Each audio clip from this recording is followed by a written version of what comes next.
Now today marks a very, very, very special moment in my life, and it is a completely personal, self-considered achievement in my life. I moved to Strasbourg, I moved to France, to where I am right now, in January of 2022.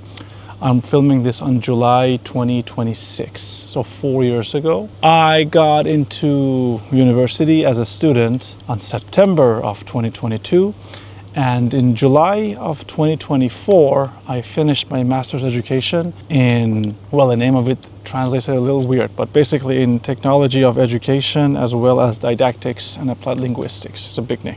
I defended my master thesis 2 years ago to date, and I had a little meeting in the building behind the camera there that turned out to be a meeting where they offered me a contract to become a teacher at this university.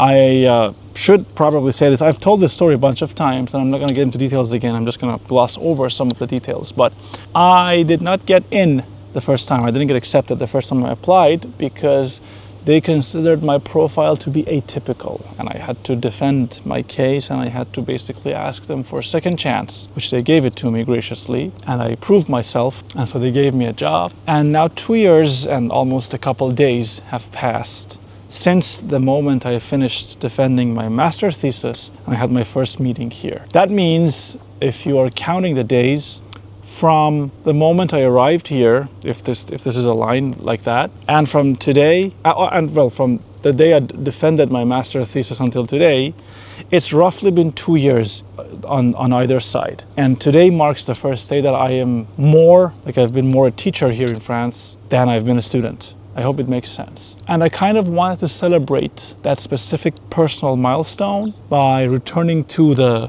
scene of the crime and crime scene or scene of the crime? I don't know. By returning back to where it all started and tell a couple stories that I have not told and share something super, I hope to be super special with you. June 9th, 2024. Today is going to be a day that I don't think I will ever forget. And that is because officially as of today, just a couple hours ago in the building behind me, I finished defending my research, my master thesis, and I'm done. It's over. Another plan I wanted to get to is now gotten on the checklist of things I wanted to do when I immigrated. This is another one off the list, and it's incredible. I'm very tired, but this is like the best kind of fatigue. This is the best type of being tired, of being very like physically beat. But it's all for good reasons. It's all good for good happenings. When I was 18 years old, I got into university for a Bachelor of English Literature, and my dad kind of forced me to pick up another language, and he basically signed me up for a French class. He believed that French language was cool and I had to learn it. Out of spite, out of resistance, I still went to the classes and I still tried to pick up as much as I could. And within a year after I started learning French, I realized that there's a whole universe behind all of this. But let's roll the clocks back a few years, well, several years, from when I was 18 to when I was maybe 10 or 9. Like I was a very, very young kid. One of my weird habits was that I would try to repurpose, essentially steal my the old calendars that my brothers or my parents would throw out. Most of them were empty. And one of the things that I would do was that I would try to draw in them. And the things I drew, they kind of resembled overall, they kind of resembled like a magazine. Every week I would try to draw things.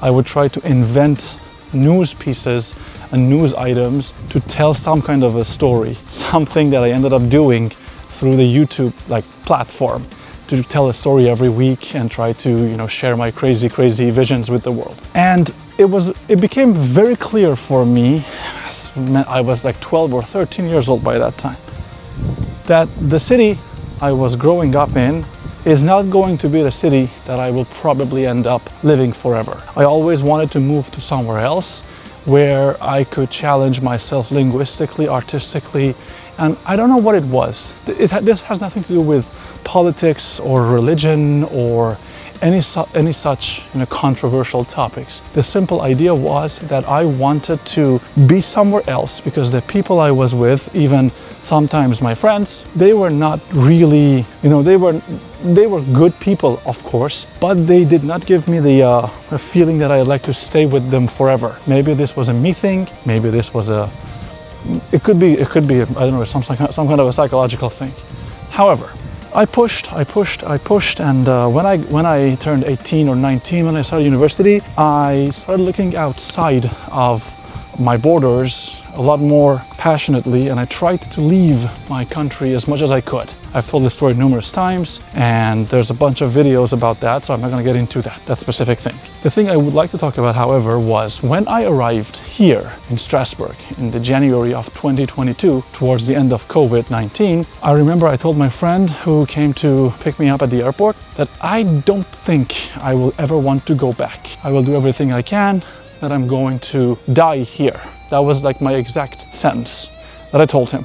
By the way, I gotta come clean about something. I am not filming this on the exact day that I defended my master thesis 2 years later, because that would be I think it would be a Wednesday or Thursday, and on that specific day I have a lot of things that I'm doing, so I might not be able to come here, and B, it's like one of the last few days of the university, of the school year, and there's going to be a lot of students here, and I don't want to, I feel weird walking here and talking into a camera when there's a bunch of people roaming around. So I decided to film this on a Sunday, like noon, where probably nobody's here, as you can see, probably right now. Now, for the longest time, I had trouble communicating with people because of a lot of different reasons. I was not really the greatest speaker of all time. I spoke extremely quickly, sometimes I still do. I would mumble words. It was very hard for me to speak. Maybe it was some kind of a speech impediment, maybe it was dyslexia. I don't know. What I do know is that I decided to fix that because I told myself if I am leaving my country and I'm starting a new life somewhere else, I need to essentially cure or address my flaws. And that essentially instigated and created this idea for me to create a YouTube channel where I film myself and talk to a camera, probably for nobody. Because when I began my YouTube channel, it took me maybe 3 years to have 1 subscriber or 2 subscribers, and that's perfectly fine because I never thought that I would be telling these stories to anyone. I just wanted to tell these stories because I wanted to fix the way I speak. I wanted to create a more disciplined mindset, if that makes any sense. But very quickly I realized that I am getting addicted to telling stories in this visual medium. I liked it so much, so in fact that I actually invested a lot of time researching and trying to better myself, up to a point that if you go back and watch my first video on YouTube, you probably can see a lot of difference, a lot of similarities, because I still don't know how to do half the stuff I want to do.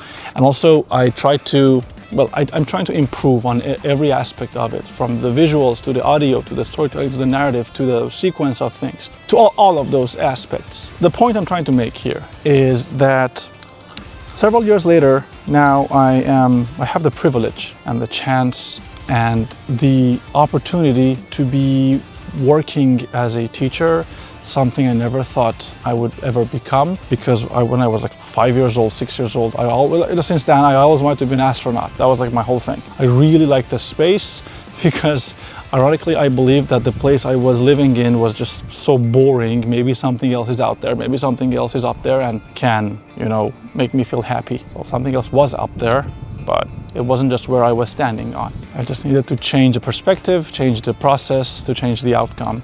And I did. And it was extremely costly, and it took 11 years, but it happened. And now that I'm a teacher, I'm noticing a couple of things. Number one is that everybody's story, everybody's words have value. Everything that people are going through, everything that people are talking about can potentially be like a matter of life and death. We will never know what people are going through, even if we listen to them. And the best thing we can do is to just show and not tell what we care about. And I've learned one other thing is that when you immigrate to a different country, when you move to a different place, and when another place actually welcomes you, you are, well, the first year maybe even, you are an immigrant, you are a tourist, you are just some random person walking these random streets. And it takes a while that you just grow out of being a tourist into something else. I don't know what is a resident, somewhere that you belong to, because I never belonged to where I thought I was supposed to belong to. Now I feel like I belong here. Now here is home. Here is where I sleep, where my guitars are, where my books are, where my classes are, and overall, home is a place you make, not a place you find, if that makes any sense. And the last thing I learned is that maybe as an immigrant or as anything in between, or like a resident of a place or a teacher or an individual, every step that you take leaves a trace for somebody else to follow through or to use those same steps. So if somebody watches one of these videos and they are, I don't know, 14, 13, 16, 17 years old, and they want to immigrate, they want to move to a different place, and they say, all right, this guy's story seems to be living the same kind of story that I want to live. So maybe I could, like, not me directly leading them somewhere, but at least by showing them what things I have done and what things I haven't done, I could probably, make all of this worth something beyond a bunch of pixels and a bunch of musical notes. Also unrelated, I don't know if you can see this, but that is a storm cloud. I don't know how much time I have before the rain, before the crazy rain begins.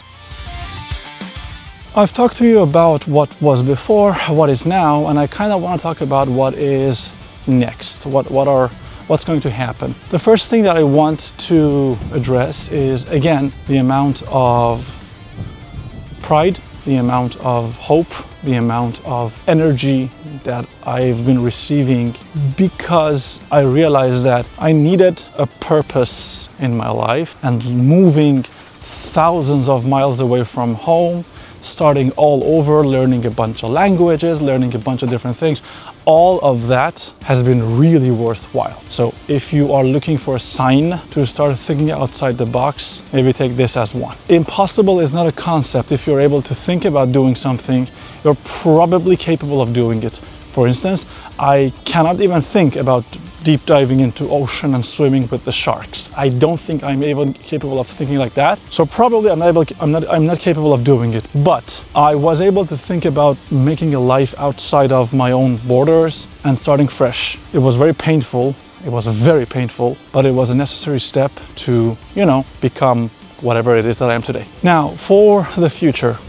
Since 2018, I could be wrong, but ironically in June, like a month ago, I think it's 2018, I made my first YouTube video, and since then until today, I've been making a lot of videos. However, as my channel, which is it's a very small YouTube channel, started getting a bit more attention and views and all of those things, I decided to make all of those older videos private. A lot of the older videos that show my trajectory, my pathing, my decision-making process, the mistakes I made, all of those things. I decided to make them private because A, I thought it's weird to go back to, B, I thought the quality is just unacceptable, and C, I felt a bit ashamed by making those videos. However, I decided to reverse course and make all of them available publicly, so you can see my shame in old SD quality, and you can just relive those moments with me. I don't know if this is a good decision or not, but I think it's a part of what made me me, and I kind of need to, accept who I am. And in order to accept who I am, I kind of have to accept who I was, because it's a process. One last thing that I will leave you with, there's this quote from Archimedes that I absolutely adore, and it is, just give me a place to stand on and a lever, and I will move the world. And that has been my life motto for the last several years. Well, the idea of moving and starting a new life and getting to see a tiny bit of success is just, it was enough for me. It was that spark of hope, that tiny glimmer of maybe things can be better, that pushed me into absolute insanity. And I would like to thank you for riding alongside me, there was a baby who was screaming. And if you have enjoyed watching this rambly of a video, it would be super cool if you could do the YouTube thing and, you know,